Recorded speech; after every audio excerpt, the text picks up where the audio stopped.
এখন আমি জামা কাপড় পরে আছি, সোয়েটার। মাও আমাকে বিয়ের পর প্রথম দেখছি। হ্যাঁ হ্যাঁ ঠিক আছে, দাও দাও ব্যাগ দাও। এইটা খাবো। এটাতে কি এত?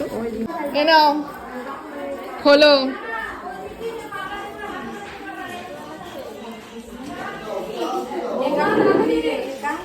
পছন্দ? এটা কার? আপনার।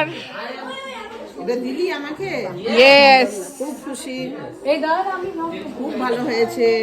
এবার আপনি সবাইকে দেখি যে গিফট থেকে দিয়েছি। তারপরে আমরা লজ থেকে রেডি হয়ে টোটো করে আবার বাড়িতে আসছিলাম, কারণ বাড়িতেই ছিল আইবুড়ো ভাতের অনুষ্ঠান। যদিও অনেকটা লেট হয়ে গেছিলো, বাট স্টিল আলটিমেটলি এসে আমরা ফটো তুললাম। এখানে অলরেডি আইবুড়ো ভাতের সমস্ত অনুষ্ঠান হয়ে গেছে। তারপরে আমরা বসে পড়লাম খেতে। তো লাল শাক, বেগুনি, ভাত, ডাল, পনির, ধোকার ডালনা, মাছ, চাটনি, মিষ্টি, পাঁপড়, সব রান্নাগুলো ভীষণ ভালো হয়েছিল।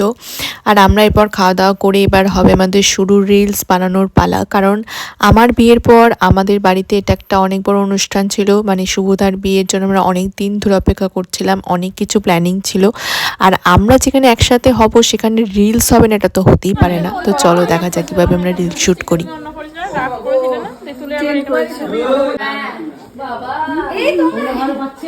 Ready go.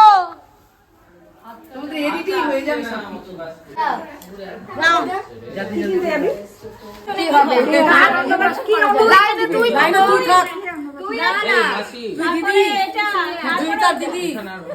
হ্যাঁ প্রথমে তুই বড় দিদি, হ্যাঁ অবশ্য যেটা দিয়েছে সেটা আবার সবার থেকে বড়, দেখা যাবে যে লাইনে ফার্স্টে বড় দাদা। তোমরা হয়তো বুঝতেই পারছো এখানে কিসের ডিসকাশন হচ্ছিল। বিয়ে হয়ে যাওয়ার পর যেটা ডিসকাশন হয় প্রত্যেকটা বাঙালি বাড়িতে, প্রত্যেকটা ইন্ডিয়ান ফ্যামিলিতে অ্যাকচুয়ালি। বাহ, সুন্দর কালার এসেছে আলোর মেহেন্দি।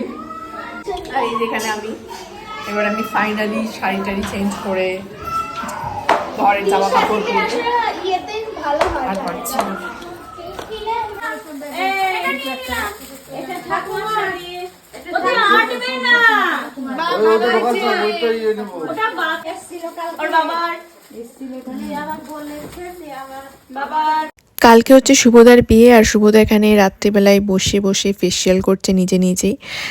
বোঝাই যাচ্ছে ছেলে বিয়ের জন্য ভীষণ এক্সাইটেড। আর তার সাথে আমরাও এখানে আমরা রাত্রি 2টোর সময় দেখতেই পাচ্ছ মেহেন্দি করছি, মানে সারাটা দিন চলে গেল কিন্তু আমাদের কারণ মেহেন্দি করার সময় হয়নি। যদিও আমরা মেহেন্দি পড়িনি, আমি জাস্ট তুইনের নাম লিখেছি এখানে আলটিমেটলি। আর এখানে দিদিও এখানে কি সব আঁকিবুকি করছিল হাতের মধ্যে। তো আমাদেরকে জেঠিমার জন্য বকাবকি করছিল যে যা এবার ঘুমোতে।